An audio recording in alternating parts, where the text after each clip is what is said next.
life. And it's an amazing thing. You can't hang on to your old life and go with God. You got to let go of it. You got to let go. Hallelujah. Okay. Let's stand together. Let's all stand together. That's the mind of God, ladies and gentlemen. That's the thoughts of God. And I want to ask you this morning, ladies and gentlemen, do you have the mind of God? Do you have the mind of Christ? Do you have the mind of Christ? Do you have it? Have you ever said, Jesus, I acknowledge you as Lord, and I bow to you as Lord?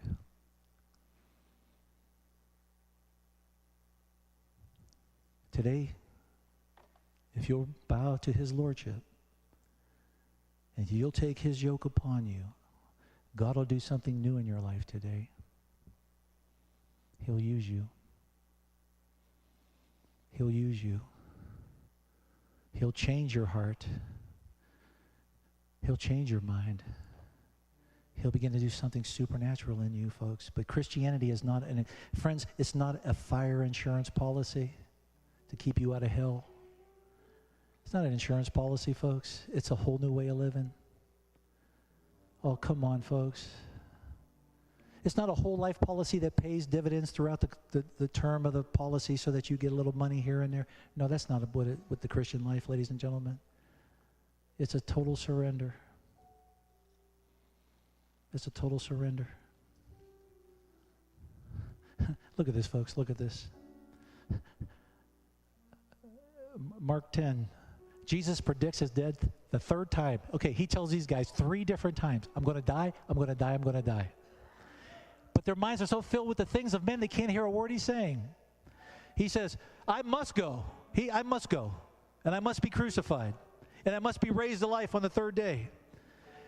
And look at this little, see, these are little subtitles that the NIV has in it. So look at this. So then, okay, these 2 guys say, we want to sit at your right hand and at your left hand.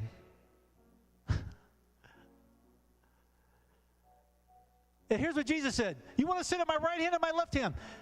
Can you drink the cup that I'm going to drink? In other words, are you going to take up your cross? You want to sit at my right and sit at my left? Are you going to deny yourself? Are you going to follow me? And they said, yeah, we are. Amazingly enough. We can and we will. He said, you will. But you know what? Those places are reserved by Dad. And look at this. When the other 10 heard about it, they were indignant. And Jesus said, the rulers of the Gentiles lorded over them, and their high officials exercise authority over them, but not so with you. Not so with you. Instead, whoever wants to become great must first be your servant. And whoever wants to be first must be slave of all. For the Son of Man did not come to be served, but to serve, and to give his life as a ransom for many. How many of you want to just adopt this mindset today? Say, Lord, I just want to give you my life. I want to give you my life. If you'll do that, if you want to do that, if you feel the Spirit of God prompting you to do that, I'm going to ask you to come. Come to the altar of God as we begin to sing and just freshly surrender your life to God. Friends, are you developing the mind of Christ? Are you saying, Lord, I just need to change my approach to life. I need to submit myself to the high and holy privilege of serving you? Friends, you realize this lifetime is over just like that? Do you realize that? Do you realize what you do here will determine your place for eternity? What are you doing here that's so important?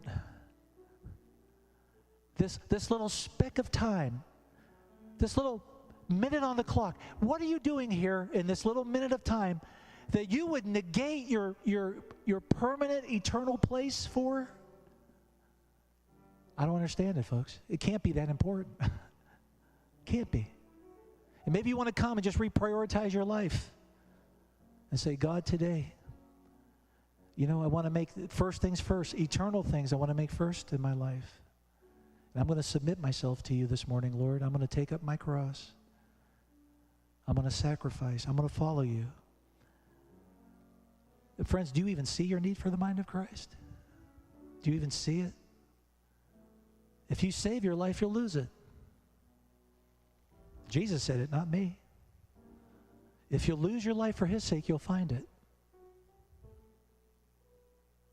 What would it profit a man if he gains the whole world and he loses his soul? Friends, we've been playing in Sunday school hour, we've been playing testimonies of people who had a vision of hell.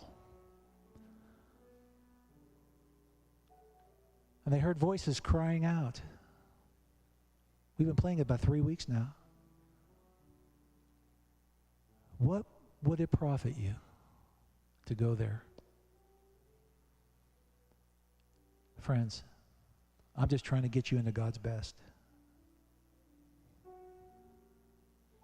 Into God's best.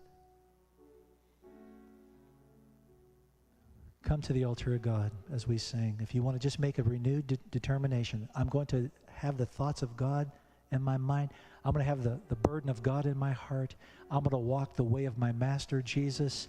I'm going to surrender my life to him anew. I ask you to come. You are the potter. I am the clay. Mold me, Lord. Mold me and make me. This is what I pray.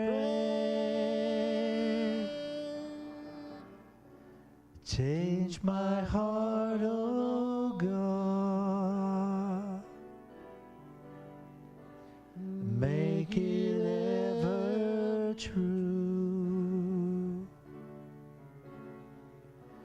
Change my heart, oh God. May I be like you. Yes, Lord.